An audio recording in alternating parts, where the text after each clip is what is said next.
Hello bachcho, let's see the question. A rectangular loop carrying a current I1 is situated near a long straight wire carrying a steady current I2. The wire is parallel to one of the sides of the loop and it is in the plane of the loop as shown in the figure. Then the current loop will be. तो बच्चों यहाँ पर आपको एक straight current carrying wire given है, ठीक है, और एक आपको एक रेक्टेंगुलर लूप गिवन है, ठीक है।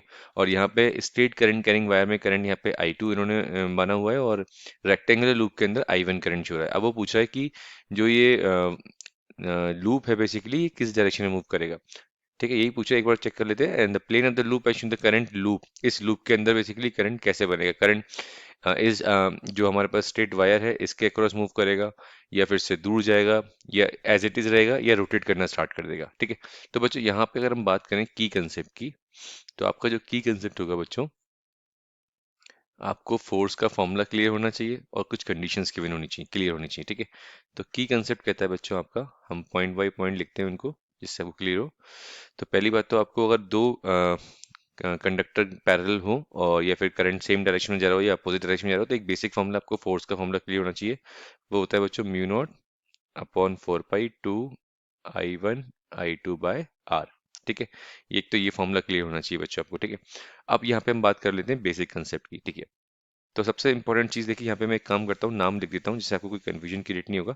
तो इसका नाम हम मान लेते हैं बच्चों ए, इसका नाम मान लेते हैं बी, और इसका नाम मान लेते हैं सी, और इसका नाम मान लेते हैं डी, ठीक है। अब आपके लिए इजी हो जाएगा आइडेंटिफाई करने के लिए, ठीक है। तो सपोज करिए यहाँ पे आप देख सकते हैं ए बी, जो लॉन्ग स्ट्रेट वायर आपके पास, जो लॉन्ग स्ट्रेट वायर है बच्चों आपके पास, ठीक है, एंड साइड ए बी, इसमें जरा करंट चेक करिए। करंट कैसा आ रहा है, से current carry in the same direction, current current carry in the same direction. और जब आप सेम डायरेक्शन में करंट चेक करते हैं ना बच्चों, तो बेसिकली क्या होगा, यहाँ पे ये दोनों वायर बेसिकली क्या करेंगे, अट्रैक्ट करना स्टार्ट कर देंगे, ठीक है। क्या करेंगे बच्चों, ये अट्रैक्ट करना स्टार्ट कर देंगे, ठीक है। तो carry in the same direction, so they attract each other, they attract each other, clear. इसी तरह हम सारे आर्म के लिए चेक करेंगे, फिर देखेंगे नेट फोर्स किस डायरेक्शन में लग रही है बच्चों, ठीक है। तो यहाँ पे मैं एक काम करता हूँ, दोबारा इसका डायग्राम बना लेता हूँ जिससे आपके लिए इजी हो जाएगा। तो ये हमारे पास स्ट्रेट वायर था, करंट इस डायरेक्शन में जा रहा था, एक हमारे पास लूप गिवन थी यहाँ पर ये, ठीक है। इसका हमने नाम ए बी और सी और ये डी नाम दिया, हुआ करंट जा रहा है इस डायरेक्शन में ऐसे, ठीक है। चलिए, अब हम फर्स्ट केस के लिए डिस्कस कर चुके हैं, ए बी वाले पोर्शन के लिए डिस्कस कर चुके हैं। अब हम डिस्कस करेंगे बेसिकली सी डी वाले पोर्शन के लिए। अब देखिए इस वाले वायर में करंट अपवर्ड डायरेक्शन में जा रहा है और सी डी में जा रहा है डाउनवर्ड डायरेक्शन में। It means current is moving in, current is moving, current in C D लिख सकते हैं हम इसको, current in C D carry in opposite direction, ठीक है। अपोजिट डायरेक्शन में जा रहा है तो बच्चों अपोजिट डायरेक्शन के लिए क्या होगा, hence will repel each other. Opposite direction में जो फोर्स की डायरेक्शन आती है बच्चों, सपोज करो ये दो करंट कैरिंग कंडक्टर हैं और अब सेम डायरेक्शन में जा रहे हैं, तो बच्चों फोर्स इस टाइप से लगता है, ठीक है। बट अगर ये अपोजिट डायरेक्शन में करंट जा रहा है तो फोर्स बच्चों अपोजिट डायरेक्शन में लगता है, ठीक है। अपोजिट डायरेक्शन की वजह से क्या करेंगे, रिपेल करेंगे। तो ये हो गया हमारा सेकंड पॉइंट। तो हमने ए बी और सी डी के लिए डिस्कस कर लिया। अब हम बात करेंगे force on side B C. तो हम थर्ड पॉइंट डिस्कस कर रहे हैं बच्चों। तो थर्ड पॉइंट हो जाएगा हमारा force,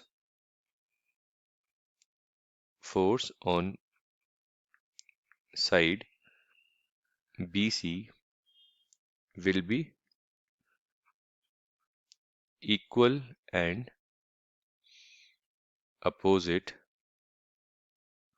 to force on side DA, force on side DA। तो यहाँ पे क्या होगा बच्चों, इक्वल और अपोजिट फोर्स होने की वजह से ये दोनों, इन दोनों की फोर्सेस क्या हो जाएंगी, कैंसिल आउट हो जाएंगी, ठीक है। अब हम देखिए यहाँ पर, अब समझने वाली बात क्या है, हम ए बी की फोर्स और बता चुके हैं, ये अट्रैक्ट कर रहा है वायर, ठीक है, ये रिपेल कर रहा है। बट यहाँ पे सी डी जो है बच्चों, देखिए ये सेपरेशन देख लीजिए कितना दूर है, ठीक है, ये कितना दूर है, और ए बी इसके कितने पास है बेसिकली, ठीक है। तो ए बी पास होने की वजह से इसका अट्रैक्शन जो है बेसिकली ज्यादा होगा, इसका रिपल्शन इतना बेसिकली इतना अफेक्ट नहीं कर पाएगा क्योंकि ये काफी दूर है बेसिकली, ठीक है।